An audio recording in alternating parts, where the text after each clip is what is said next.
wanted to talk a little bit about relationships today because I had a bit of a strange thing going on during the lockdown. Usually, I'm quite sociable. I meet lots of people, talk to people, phone my friends, go out with friends, and so on. Um, but with lockdown, I just didn't really feel like talking to anybody anymore.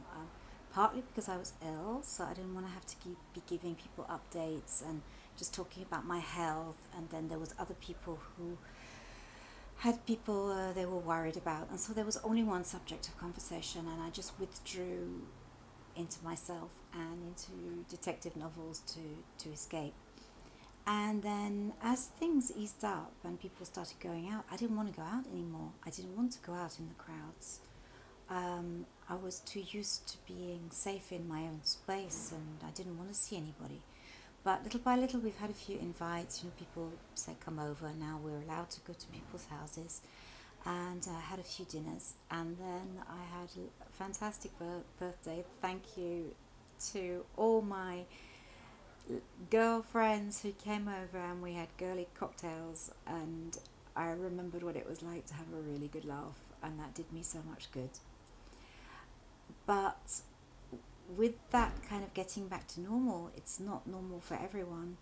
We went to dinner to see a friend of ours who has autoimmune problems, so we didn't wear a mask within his flat, but we stayed outside on the terrace, so there would be no risk of contamination.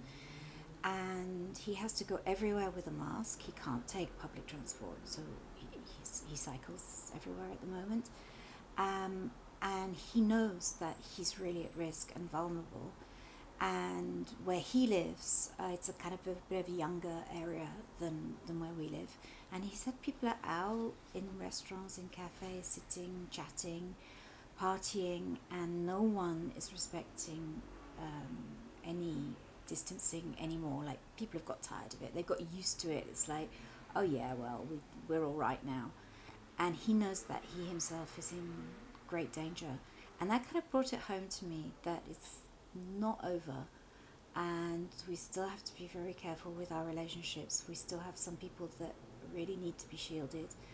And myself, I was starting to loosen up a bit, and now I'm going to be super careful to keep going with the recommended procedures and distancing and masks as I do when I go out.